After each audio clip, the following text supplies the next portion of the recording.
Summer कभी घर में ऑफिस की बात नहीं करता। यही कारण है कि उनके ऑफिस में कभी कभार होने वाली पार्टियां मेरे लेखन में इतनी महत्वपूर्ण हैं। ऑफिस के समाचार मुझे वहां पर ही मालूम होते थे। कोई भी पति कभी भी अपने गोसिप या अफेयर घर में नहीं बताता, लेकिन अगर दूसरों का अफेयर हो तो फट से घर पर सब बातें बताता है। फिर पत्नी पार्टी में दूसरों के साथ मसालेदार खबर शेयर करती है। उस वक्त बताने वाले की आंखों की चमक और सुनने वालों की उत्सुकता देखने लायक होती है। पिछले हफ्ते की पार्टी में मैं सभी महिलाओं के आकर्षण का केंद्र थी। सबसे पहले छवि ने मुझे सबके सामने बेइज्जत करते हुए कहा, उस अकाउंट सेक्शन की बकबक करने वाली वर्षा से तुम्हारे समीर का अफेयर शुरू है। यह बात सच है क्या? उसके बाद प्रिया, दिव्यानी, मंदाकिनी, अंजलि सभी ने इस खबर की पुष्टि की। उन्होंने कहा कि समर को सिनेमा घर जाते समय होटल में कॉफी पीते हुए देखा गया था, इसीलिए शक की कोई गुंजाइश नहीं थी। मैं पूरी तरह से दुखी हो गई। मैं यहां ये दिखाने में सफल रही कि इस खबर का मुंह पर कोई असर नहीं हुआ। मुझे उनकी सलाह और हमदर्दी नहीं चाहिए थी, इसलिए मैं सीधे शौचालय में चली गई। वहां एकांत में मेरे मन में दो बातें घटित हुईं। किसी भी तरह से ऐसे मामले में पति के साथ लड़ने से कोई फायदा नहीं होगा। हमेशा लड़ाई का असर उल्टा होता है। दूसरी बात, ऐसे में रोने से कोई फायदा नहीं होगा, फिर कुछ अलग चाल चलनी पड़ेगी। मैं वॉशरूम से निकलकर पार्टी हॉल में उनके मामले की गंभीरता का अंदाजा लगाने गई। तभी मैंने समर और वर्षा को हॉल के एक कोने में मैंने दोनों को हंसते और बातें करते देखा। इस तरह मुझे अचानक अपने पास देखकर दोनों चौंक गए। यह इस बात का प्रमाण था कि उनके मन में चोर है। वर्षा थोड़ी खुश हुई जब मैंने उसकी तारीफ की कि तुम कितनी खूबसूरत दिखती हो और तुम्हारे कपड़े बहुत अच्छे हैं। फिर मैं थोड़ी इधर उधर की बातें करती रही। एक चुटकुला सुनाया, इससे उसे राहत मिली और वह खुलकर मुस्कुराने लगे। समर को मेरे व्यवहार में कुछ भी आपत्तिजनक नहीं लगा, इसीलिए वह निश्चित हो गया और वहां से चला गया और दूसरे ग्रुप में बातें करने लगा। मैंने अपने गुस्से और नफरत को छुपाते हुए वर्षा के साथ काफी समय बिताया, इसलिए मैंने वर्षा और समर को एक साथ आने का मौका ही नहीं दिया। मैंने वर्षा को बहुत बार कहा कि एक बार घर पर आओ ना। उसने कहा, आऊंगी फिर कभी। आखिर में एक बार उसने मुझे घर आने का न्योता भी दिया, जो कि मैं चाहती थी। मैं मन ही मन उदास थी। समर के विश्वासघात से मैं पूरी तरह टूट चुकी थी। हालांकि मन में तय कर रही थी कि उन दोनों को कैसे सबक सिखाया जाए। यह सब हो जाने के बाद मैं घर वापस आई। घर वापस आने पर मेरी सास ने मेरे अवसाद पर ध्यान दिया। वह मुंह से कठोर है लेकिन दिल से बहुत स्नेही थी। जब उन्होंने ज्यादा जोर देकर पूछा तो मैंने उन्हें सब कुछ बता दिया। उसके बाद 2 दिनों तक हमने ढेर सारे विचारों का आदान प्रदान किया। उनसे बात करके मेरे उदास मन को राहत मिली। कुछ दिनों के लिए समर टूर पर गया। मैंने बिल्कुल ठीक शनिवार चुना और सुबह करीब 10 o'clock वर्षा के घर पहुंची। वर्षा ने मुस्कुराकर मेरा स्वागत किया, लेकिन उसकी आंखें चिंता और आश्चर्य से भरी थीं। अरे, समय था तो इसलिए मिलने चली आई। मुझे तुम्हारी याद आई तो इसलिए आई, सोचा नई सहेली को मिलाए, इसलिए तुम्हारे घर आ गई। मैंने उसे अपनेपन से बोला, तुम्हारा स्वागत है। सोनाली, तुम शिव को क्यों नहीं लाई? अपने ड्राइंग रूम में जाकर पूछा। मेरी ननद आई है मायके, उनके 2 बेटों के साथ खेल रहा था। क्या लोगी, चाय या कॉफी? चाय चलेगी। वर्षा, अरे रिक्शे से उतरते वक्त कमर में मोच आ गई, थोड़ा लेट जाऊं क्या? हाँ हाँ। उसने जल्दी से मुझे एक तकिया दिया और मैं आराम से उसके बिस्तर पर सो गई और वह चाय बनाने चली गई। चाय के साथ साथ वो ढेर सारा नाश्ता भी लाई थी। हमने खुशी खुशी चाय नाश्ता खत्म किया।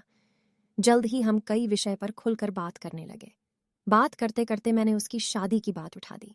शादी की बात करते ही वह थोड़ डर गई। मैंने उससे पूछा, क्या तुम लव मैरिज करोगे या अरेंज मैरिज? इस सवाल पर वह बौखला गई। देखूंगी क्या करना है, उसने जवाब दिया। तुम जैसे स्मार्ट दिखने वाली लड़की के कई दोस्त होंगे, जरूर किसी से अफेयर होगा। बोलो ना, कौन है वह भाग्यशाली व्यक्ति? अब वह कैसे कहेगी कि उसका अफेयर मेरे ही पति से चल रहा है? तो मैंने उससे मुद्दे पर कुछ और समय निकालकर उसे प्रताड़ित किया। मुझे बहुत मजा आ रहा था। तभी मेरे मोबाइल फोन पर 2 कॉल आए, एक मेरे सास का और दूसरा मेरे बीसी की सहेली का था। मैंने उन दोनों से कहा कि मैं अब वर्षा के घर आई हूं। मुश्किल से आधा घंटा बिता था। तभी मेरे सास, मेरी ननद मीनाक्षी, उनके दोनों बच्चे और शिव सभी वर्षा के घर में दाखिल हुए। बच्चे सीधे टीवी की ओर बैठे और वह कार्टून चैनल लगाकर देखने लगे। सास और मीनाक्षी सोफे पर बैठकर मेरी कमर की मौज के बारे में बातचीत करने लगी। मम्मी जी, आप मेरी बहुत परवाह करती हो। तुम एक नंबर की बेपरवाह लड़की हो। 1000 बार बोला कि वजन कम करने को, प्रसार पर नियंत्रण रखें, इसलिए वजन से कमर में मोच तो आएगी ही ना, पर तुम्हें तो किसी की सुननी ही नहीं है। सास का ऐसा रूप अवतार को देखकर वर्षा डर गई थी। भाभी की आंखें तब खुलेगी जब समर भैया एक खूबसूरत तितली के पीछे पीछे चलेंगे, मीनाक्षी ने कहा। इस पर सास भड़क उठी। तुम्हारे भैया के पैर तोड़ दूंगी और उस तितली के पर भी, समझी? मेरे सास ने मीनाक्षी को जवाब दिया। अरे माँ, मैं मजाक कर रही थी। क्या तुम नाराज हो गई? फिर मूर्खों जैसी बात क्यों कर रही हो? वर्षा अपनी उंगली या एक दूसरे में उलझाकर जमीन की तरफ नजर झुकाए खड़ी थी। मेरी सास की तरफ उसकी देखने की हिम्मत नहीं हुई। सास मुझे और मीनाक्षी को कहने लगी कि आज की लड़की में ना तो समझ है और ना ही सब्र, अपने गृहस्थी की देखभाल करने की अक्ल भी नहीं होती। फालतू में इसके उसके लफड़े में पड़ना और प्रेम विवाह करना ठीक है क्या? जिस रास्ते पर आपका काम नहीं है उस रास्ते पर क्यों चलना? बराबर ना वर्षा? हाँ। वर्षा ने झिझकते हुए हाँ कहा। तुम्हारी शादी हो गई है क्या? नहीं, तुम कब शादी कर रही हो? जल्द ही करूंगी। Very good. तुम्हारे माता पिता कहाँ हैं? मेरे पापा गुजर गए।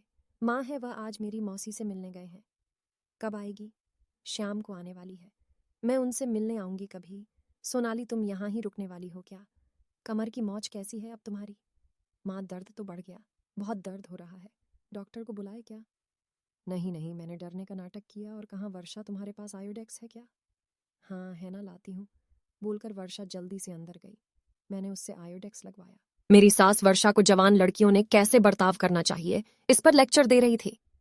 मीनाक्षी जानबूझकर छेड़ने के लिए मजबूर कर रही थी। ऐसा माहौल था कि दोनों किसी भी क्षण लड़ने लगेंगे। उस माहौल में वर्षा का तनाव बढ़ गया था। तभी दरवाजे की घंटी बजी। मीनाक्षी ने जाकर दरवाजा खोला। जब वह लौटे तो उसके साथ बिसी समूह के मेरी 3 सहेलियां शालू, रूपाली, मीनाक्षी थीं। ये तीनों बहुत बातूनी हैं। उनके आगमन ने माँ बेटी के बीच वाक्य युद्ध को रोक दिया, लेकिन रूम का आवाज एकदम ज्यादा बढ़ गया। अपनी नई सहेली से सेवा करवा रही हो क्या सोनाली? रूपाली ने आंखें फैलाकर कहा और सभी हंस पड़े। वर्षा तुम्हारे बारे में बहुत सुना है सोनाली से। सोनाली हमेशा तुम्हारे बारे में बोलती रहती है। देखो, उसके दिल में बैठकर हमें वहां से मत भगाना। शालू ने वर्षा के कंधे पर हाथ रखते हुए कहा। हम अपने नए दोस्ती की नींव को मजबूत करने के लिए गर्मा गर्म समोसे, जलेबी, ढोकला लेकर आए मनीषा ने इतने बेपरवाह अंदाज में कहा कि वर्षा को हंसना आया।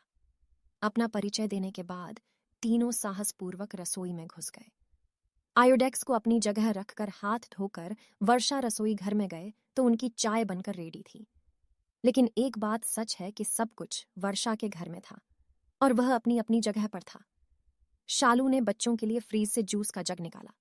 हम सब चाय, समोसे, जलेबी या खाकर मजे में गपशप कर रहे थे।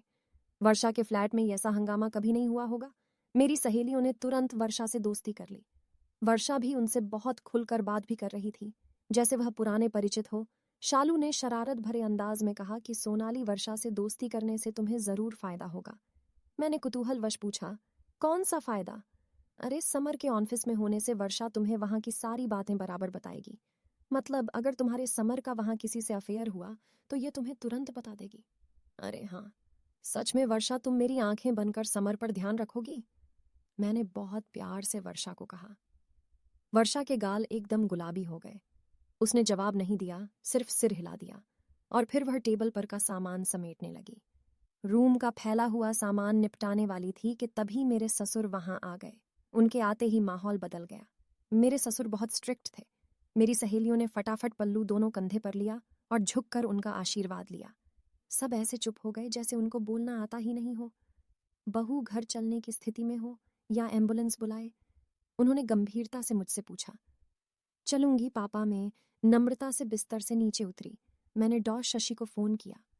घर जाते जाते उनको दिखाकर जाएंगे। ठीक है पापा। यहाँ क्यों आई थी? इस वर्षा को मिलने आई थी पापा जी। इसे कभी देखा नहीं, नई पहचान है क्या? हाँ, ये ना समर के ऑफिस में काम करती है। वर्षा बेटा, तुम अकेली रहती हो क्या यहाँ? नहीं अंकल, माँ के साथ रहती हूँ। वर्षा पापा की आवाज से ही डरने लगी। चलो, अच्छा है, नहीं तो हम हैं ना तुम्हारे साथ। कभी भी मदद की आवश्यकता हो तो हमें बताना, पापा बोले। फिर हमारे तरफ मुड़कर बोले, अब चले? पापा निकले, वैसे हम भी उनके पीछे पीछे गए। घर से निकलते समय मेरी सांस वर्षा को बोली, वर्षा बेटा, अब जल्दी तुम्हारी शादी का आमंत्रण हमारे हाथों में देना। देर हो गई तो अच्छे लड़के मिलते नहीं। वर्षा, तुम्हें हम हमारे बिशी ग्रुप की मेंबर कर लेंगे, मैं बाद में तुम्हें फोन करूंगी। रूपाली के इस प्रस्ताव को हम सब ने अनुमति दी। तीनों बच्चे थैंक यू आंटी बोलकर बाहर निकल गए। लास्ट में मैं वर्षा का सपोर्ट लेकर घर से बाहर आई। वर्षा, इन सब की मस्ती, खेल कूद तुम्हें खटका तो नहीं ना? मैंने उससे पूछा। नहीं सोनाली, यह सब तो बहुत भले इंसान है, वह बोली, पर मन से वह थोड़ी नर्वस हो गई थी। तुम्हें कहती हूं वर्षा, यह सचमुच भले इंसान है, और सच कहे तो मुझे इनका ही आधार है। इनकी वजह से खुद को सुरक्षित समझती हूँ। हमेशा मेरी मदद करते हैं। मेरी गृहस्थी को कोई बुरी नजर से देख भी नहीं सकता, क्योंकि इनसे झगड़ा करना, इनको चैलेंज करना आसान बात नहीं है। ऐसे इंसान नसीब से मिलते हैं। खुद को सुरक्षित महसूस होना यह बहुत बड़ी बात होती है वर्षा। वर्षा ने गर्दन हिलाई। संभाल कर जाना, वर्षा ने कहा। हमने प्यार से एक दूसरे को अलविदा किया। सभी गाड़ी में बैठ चुके थे। मेरे अपने मेरी राह देख रहे होंगे। वर्षा का आधार छोड़कर मैं अच्छे से चलकर उनके पास पहुंची। मेरे कमर में मोच आई ही नहीं थी। सब कुछ तय किए मुताबिक प्लान किया था। मैंने 2 उंगलियों वी फॉर विक्ट्री की निशानी करते ही सबके चेहरे पर खुशी आ